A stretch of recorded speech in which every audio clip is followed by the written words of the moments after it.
21h30. Ce direct est à présent terminé. Merci d'avoir suivi avec nous l'évolution de la pandémie ce lundi. Rendez-vous demain pour de nouveaux développements. 21h, l'OMS appelle les gouvernements à dialoguer avec les anti-masques. Nous devrions écouter ce que les gens demandent, ce que les gens disent, déclare le président de l'Organisation mondiale de la santé, OMS, mais en même temps, je voudrais dire à ceux qui ont manifesté la semaine dernière que le virus est réel. Il est dangereux et nous devons tout faire pour nous protéger et protéger les autres, ajoute Tedros Adhanom Ghebreyesus, lors d'une conférence de presse depuis le siège de l'OMS à Genève. Michael Ryan, directeur des urgences sanitaires à l'OMS, a rappelé que les épidémies et les situations d'urgence ont depuis toujours créé des émotions fortes rendant très difficile l'acceptation des mesures par la population. Il est vraiment important que les gouvernements ne réagissent pas de manière excessive aux protestations des gens contre les mesures, affirme-t-il. 20h20. Macron souhaite aux élèves une bonne rentrée un peu particulière. Le chef de l'État, qui a atterri lundi soir à Beyrouth, ne pourra pas cette année visiter une classe le jour de la rentrée scolaire comme il en a l'habitude. D'où cette vidéo enregistrée dans le jardin du palais et diffusée sur Instagram, réseau social très prisé des jeunes. C'est une rentrée un peu particulière, parce que le virus est toujours là et qu'il faut vous protéger, souligne-t-il. Donc je compte beaucoup sur vous, dès demain matin, pour appliquer les gestes barrières, le port du masque et tout le reste. 20h15. Rugby, 9000 spectateurs autorisés pour le match Brive-Bayonne. Brive-Bayonne, comptant pour la première journée du top 14, pourra accueillir jusqu'à 9000 spectateurs dimanche, une première en compétition officielle dans le sport en France depuis l'instauration le 11 juillet par le gouvernement d'une jauge maximale de 5000 personnes dans une enceinte, à cause du risque de propagation du coronavirus.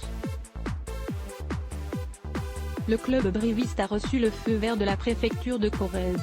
20h. US Open, les joueurs ayant été en contact avec Paire maintenus dans le tournoi. Les joueurs de tennis, qui étaient en contact étroit avec Benoît Paire, retirés du tableau masculin de l'US Open dimanche après avoir été testés positifs au Covid-19, pourront jouer leur premier tour. News l'été, l'essentiel de l'actu chaque matin, l'actualité vue par le Parisien. Je m'inscris 19h40. 2 joueurs du PSG suspectés d'infection au Covid-19. Selon l'équipe, Angel Di Maria et Leandro Paredes ont présenté des symptômes évoquant une possible contamination au Covid-19. Le club est dans l'attente des résultats des tests passés par les deux Argentins. Notre article pour en savoir davantage. 19h30. Vaccin, une entente entre le Canada, Novavax et Johnson & Johnson. Le Canada a avoir signé 2 accords de principe avec les Américains Novavax et Johnson & Johnson afin de s'assurer des dizaines de millions de doses de projets de vaccins contre le Covid-19 en cas d'efficacité prouvée. Ces accords de principe s'ajoutent à 2 autres semblables conclus récemment avec les Américains Pfizer et Moderna et qui permettront au Canada d'obtenir jusqu'à 190 millions de doses de vaccins expérimentaux. 19h15. Saint-Martin, les contrôles aux frontières prolongés jusqu'au 15 septembre. La préfecture de Saint-Martin a prolongé les contrôles aux frontières entre Saint-Martin et Sint-Maarten, la partie hollandaise de l'île, jusqu'au 15 septembre. Les îles de Saint-Barthélemy et de Saint-Martin ont été classées en zone de circulation active du virus, tout comme la Guadeloupe et la Martinique. Le dernier bulletin sanitaire, daté du 26 août, fait état de 139 cas actifs à Saint-Martin pour un total de cas confirmés de 198 et de 8 à Saint-Barthélemy, pour un total de cas confirmés de 17. 11 personnes sont hospitalisées et 4 ont été transférées au service de réanimation du CHU de Guadeloupe. 6 décès sont à déplorer en partie française. 19h05. En France, 3082 cas confirmés en 24 heures. Les contaminations restent à un niveau élevé mais moindre par rapport aux derniers jours. Santé publique France en avait dénombré quelques 5400 par jour samedi et dimanche. 19h. En France, 19 nouveaux clusters sont apparus depuis hier. 1441 clusters en incluant ceux en EHPAD ont été détectés depuis le 9 mai. 885 ont été clôturés. 18h50. Le taux de positivité en hausse. Le taux de positivité des tests, nombre de personnes testées positives, divisé par le nombre de personnes testées, continue de progresser. Il atteint 4,2% sur les 7 derniers jours, contre 4,1% dimanche, 4% samedi et 3,6% mercredi. 18h45. En France, 29 nouveaux décès dus au Covid-19.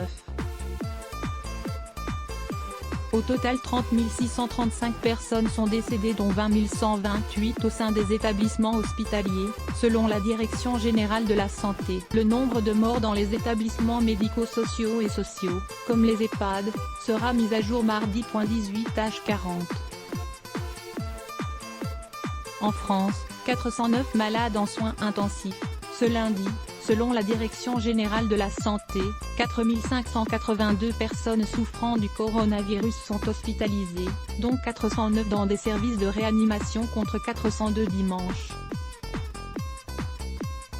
L'Île-de-France, les Hauts-de-France, Auvergne-Rhône-Alpes et Provence-Alpes-Côte d'Azur regroupent 69% des malades en réanimation. 18h20. Masque chez les enfants, comprendre les enjeux du débat. Faut-il imposer le masque dès 6 ans ou plutôt vers 11 ans? L'approche de la rentrée fait renaître le débat sur le port du masque pour les plus jeunes. Notre article sur les différents arguments. 18h. Le seuil des 6 millions de cas recensés aux États-Unis a été franchi. Selon le comptage de l'université Johns Hopkins, qui fait référence, les États-Unis ont franchi ce lundi le cap des 6 millions de cas recensés. La première puissance économique mondiale est de loin la plus touchée au monde par la pandémie en valeur absolue, avec plus de 183 000 morts sur son sol. Le cap des 5 millions de cas avait été atteint il y a un peu plus de 3 semaines. 17h50. L'Allemagne souhaite harmoniser les restrictions dans l'UE. Paris zone rouge pour les Belges, fermeture des frontières hongroises. L'Allemagne, qui occupe la présidence tournante de l'UE, va proposer d'harmoniser les restrictions de voyage dues à la pandémie en Europe. Cette proposition sera soumise au 27 mercredi lors d'une réunion de leurs ambassadeurs à Bruxelles. Une réponse cohérente est cruciale pour éviter une approche morcelée, comme on l'a vu plus tôt dans l'année, et préserver l'intégrité de l'espace Schengen, souligne la présidence allemande. 17h40. Brésil, Raoni malade du Covid-19 est hospitalisé. Le célèbre cacique brésilien Raoni Metuktir a été infecté par le coronavirus et a dû être de nouveau hospitalisé, selon l'institut qui porte son nom. Son état de santé est bon, il n'a pas de fièvre, il respire normalement, sans apport d'oxygène, poursuit le texte, précisant qu'il sortira de l'hôpital bientôt, si son état reste stable. 17h30. États-Unis, les contaminations et hospitalisations des enfants augmentent. Même si le virus semble moins circuler et causer moins de complications chez les enfants et adolescents que chez les adultes, leur taux de contamination a bien augmenté ces derniers mois. Une augmentation qui peut s'expliquer par la hausse des tests, mais qui traduit aussi une progression des contaminations, car le nombre de décès et d'hospitalisations a lui aussi augmenté. Notre article pour en savoir davantage. 17h10. Lyon généralise à son tour le port du masque. Le port du masque sera obligatoire à compter de mardi, pour les plus de 11 ans, sur tout le territoire de Lyon et Villeurbanne, annonce le préfet du Rhône. Une tolérance sera accordée aux cyclistes et aux joggeurs durant leur activité sportive, précise-t-il. Dans les autres villes de la métropole de Lyon et du département, le port du masque devient également obligatoire, pour les plus de 11 ans, dans un périmètre de 50 mètres aux abords des établissements scolaires ainsi que des entrées et sorties des gares ferroviaires, stations de métro, arrêts de tramway et de bus. Jusqu'à présent, le port du masque n'était obligatoire que dans les quartiers les plus fréquentés de Lyon, à certaines heures. Davantage de détails dans notre article. 16h50, Libye, le maire de Misrata meurt du Covid-19. Alors que le nombre de cas confirmés ne cesse de croître dans ce pays miné depuis plus de 9 ans par les violences, le gouvernement libyen d'union nationale, GENA, annonce le décès du maire de Misrata, 200 km à l'est de Tripoli, atteint du Covid-19. 16h40, masque obligatoire en entreprise, ce que prévoient les nouvelles règles.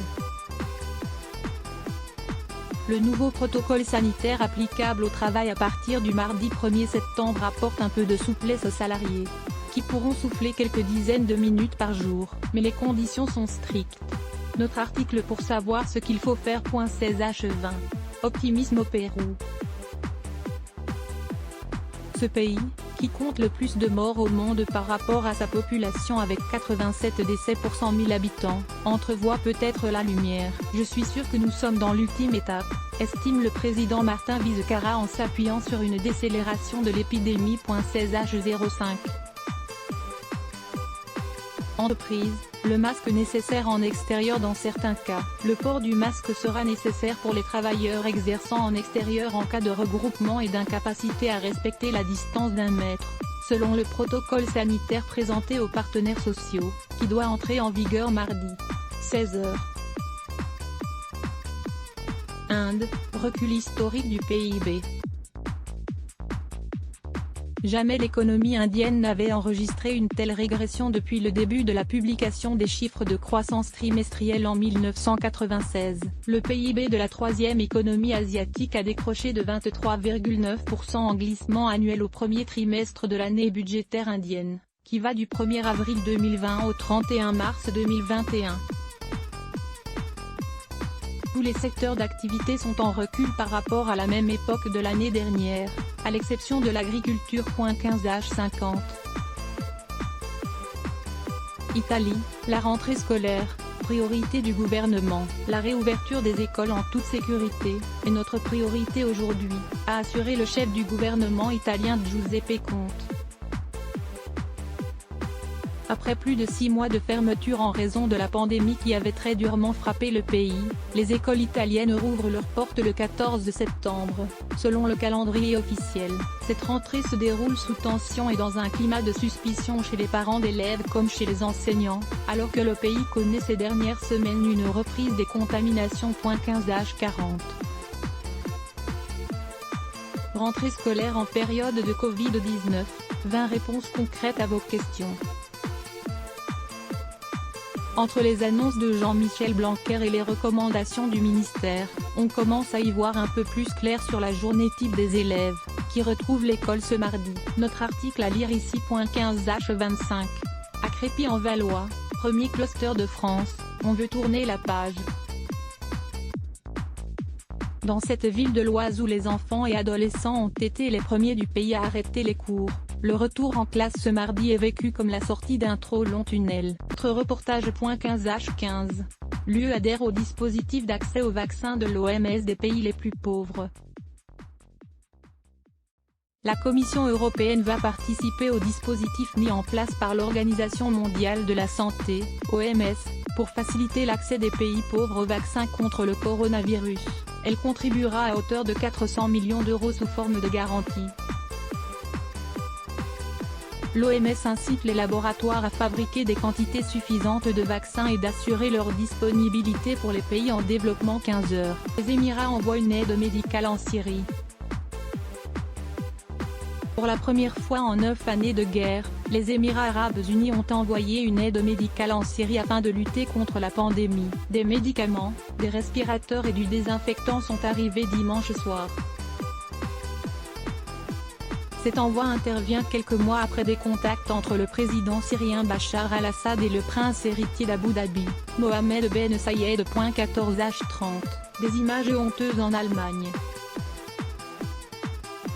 Samedi, plusieurs centaines de manifestants anti-masques se sont rassemblés devant le Reichstag, à Berlin, et ont forcé des barrières pour tenter d'y pénétrer. Des images que la chancelière Angela Merkel a jugées honteuses, inacceptables, par la voix de son porte-parole. John McDougall /AFP. 13h52. 847 071 morts dans le monde. La pandémie du nouveau coronavirus a fait au moins 847 071 morts dans le monde depuis que le bureau de l'OMS en Chine a fait état de l'apparition de la maladie fin décembre. Plus de 25 273 510 cas d'infection ont été officiellement diagnostiqués depuis le début de l'épidémie, dont au moins 16 355 100 sont aujourd'hui considérés comme guéris. 13H42. Jean-Michel Blanquer se veut rassurant sur la rentrée. Interrogé sur le risque de voir des établissements fermés, le ministre de l'Éducation nationale relativise. Très peu, ça peut arriver qu'une décision soit prise, dans les semaines qui viennent, forcément ça arrivera ce genre de choses donc on ne doit pas considérer ça comme un échec ou un problème.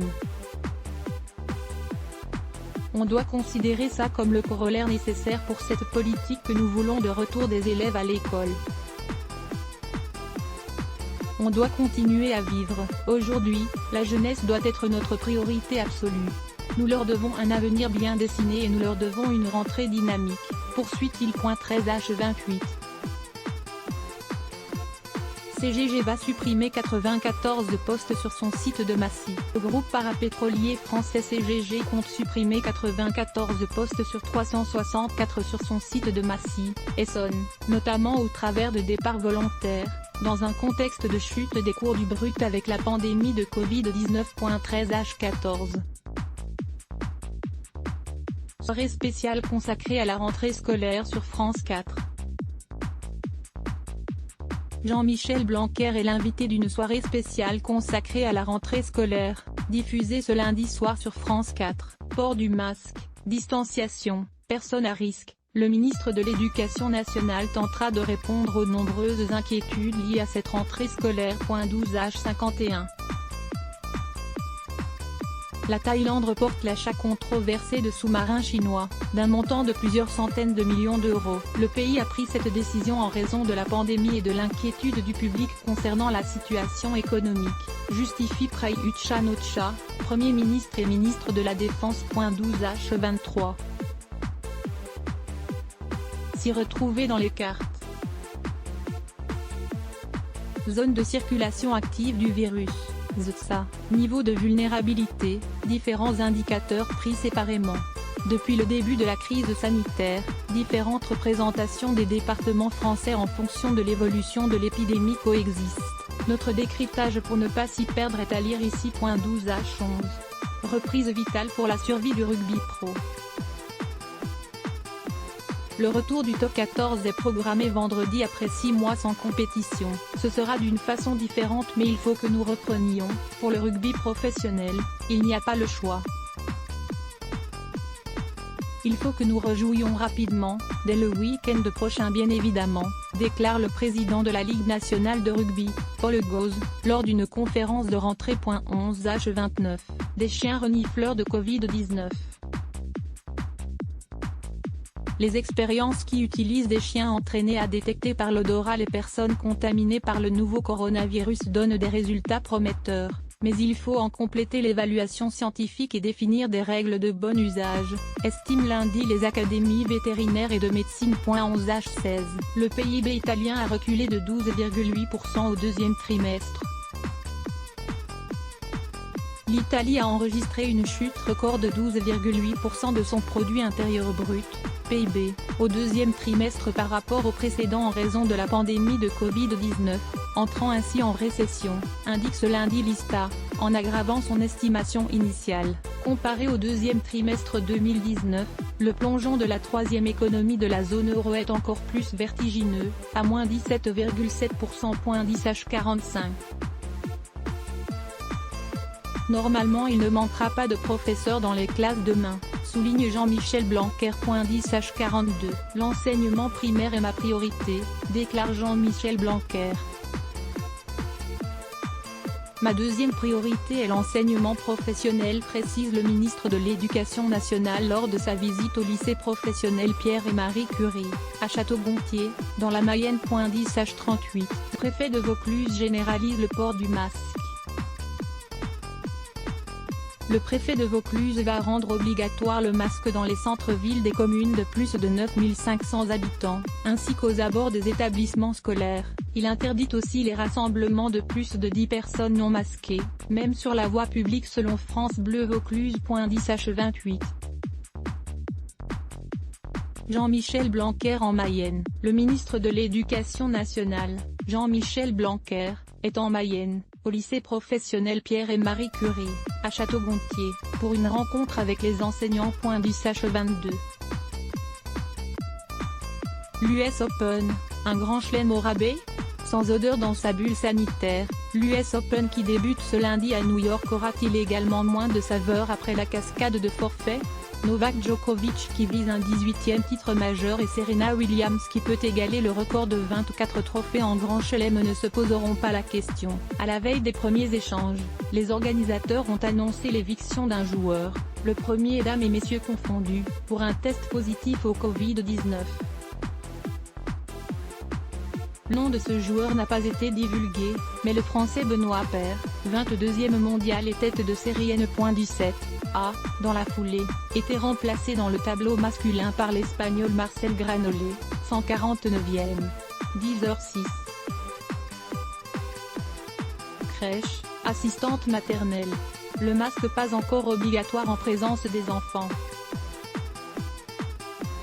Le port du masque sera cependant obligatoire pour les parents à l'intérieur des structures et au domicile de l'assistant maternel, indique le ministère de la Santé, à lire ici. 9h51.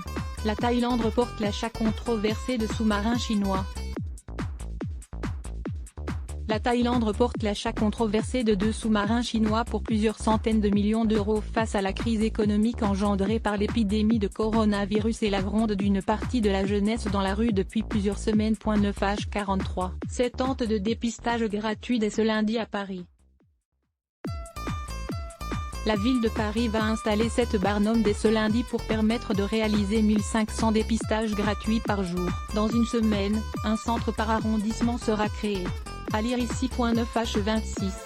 La bourse de Paris monte de 0,77% à l'ouverture.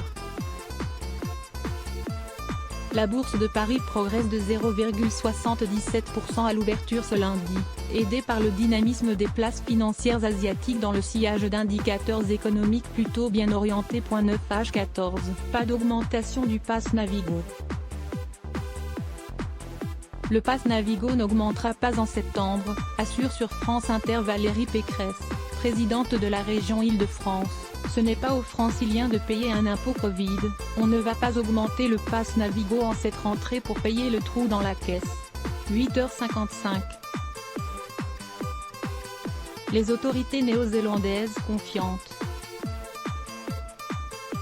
Les écoles d'Auckland ouvrent leurs portes ce lundi matin, alors que la plus grande ville de Nouvelle-Zélande émergeait de près de 3 semaines de confinement, les autorités affichant leur confiance quant au reflux de la deuxième vague épidémique. Un confinement avait été ordonné à Auckland après la découverte le 12 août de 4 cas dans l'agglomération, qui était venu interrompre une série de 102 jours sans aucune contamination locale. Au total, 141 personnes ont depuis été contaminées. 8h22. Jour de pré-rentrée des enseignants. Environ 870 000 enseignants et professeurs font leur pré-rentrée ce lundi dans un contexte inédit, avant le retour en classe de quelques 12,4 millions d'élèves mardi. Chacun se prépare à une année scolaire dans l'ombre du coronavirus et sous la menace d'un durcissement des consignes sanitaires. 8h07. 120 828 morts au Brésil. Le Brésil est le deuxième pays le plus frappé au monde par la pandémie, avec 120 828 morts et 3 862 311 cas. Le géant latino-américain de 212 millions d'habitants semble bloqué depuis 3 mois sur un interminable plateau, avec environ 1000 décès quotidiens en moyenne. 7h50. Le télétravail reste une pratique recommandée, selon Elisabeth Borne, la ministre du Travail qui doit préciser ce lundi les dérogations sur le port du masque obligatoire en entreprise confirme que le télétravail reste une pratique recommandée, a fortiori quand on est dans des zones où le virus circule beaucoup car ça permet d'être moins nombreux sur son lieu de travail, ça évite de prendre les transports en commun quand on est dans une grande métropole. 7h45. Masque obligatoire en entreprise, les dérogations seront précisées ce lundi. La ministre du Travail, Elisabeth Borne doit préciser aux partenaires sociaux les assouplissements prévus. Un retard à l'allumage mal perçu. Notre sujet à découvrir ici. 7h35. 183 034 morts aux États-Unis. Selon le comptage de l'université Johns Hopkins, le nombre des décès liés au coronavirus aux États-Unis est de 183 034, et 2 153 939 personnes sont considérées comme guéries du Covid-19. Les États-Unis sont de loin le pays le plus lourdement affecté au monde par la pandémie en chiffres absolus, à la fois en termes de contamination et en termes de décès. 7h26. Vaccin contre le Covid-19, cette question pour tout comprendre. Alors que la barre des 25 millions de cas a été franchie, la course mondiale à l'antidote est entrée dans une nouvelle phase, avec le début d'essais sur l'homme à grande échelle. Notre décryptage à lire ici. 7h15. Un décret réduit la liste des personnes qui peuvent bénéficier de l'activité partielle. Un décret paru au journal officiel réduit la liste des personnes qui pourront encore bénéficier de l'activité partielle, à partir de ce lundi matin, sauf à Mayotte et en Guyane. Les salariés partageant le domicile d'une personne vulnérable sont désormais exclus du dispositif du abroge le précédent décret pris le 5 mai dernier. 7h06.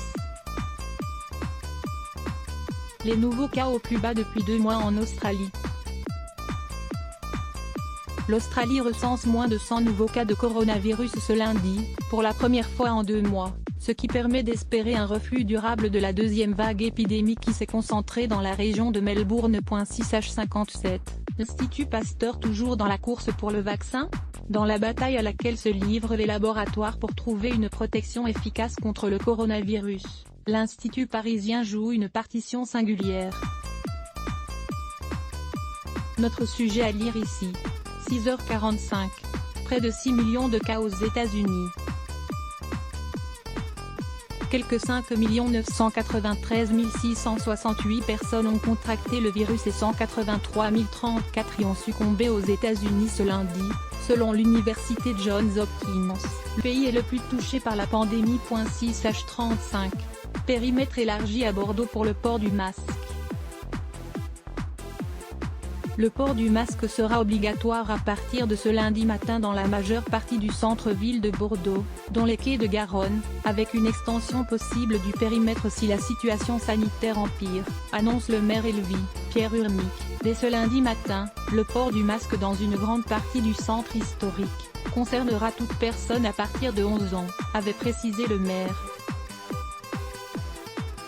Il a toutefois demandé à la préfecture que les cyclistes et les joggeurs soient exemptés. 6h25. En France, plus de 5 400 cas confirmés ont été comptabilisés en un jour. Selon un bilan de Santé publique France, le nombre de foyers d'infection en cours d'investigation a augmenté de 40 en 24 heures, à 346. Depuis le début de l'épidémie, 30 606 personnes sont décédées en France, soit 4 de plus en 24 heures. 5 413 nouveaux cas de Covid-19 ont été détectés ces dernières 24 heures contre 5 453 cas la veille. Vidéo.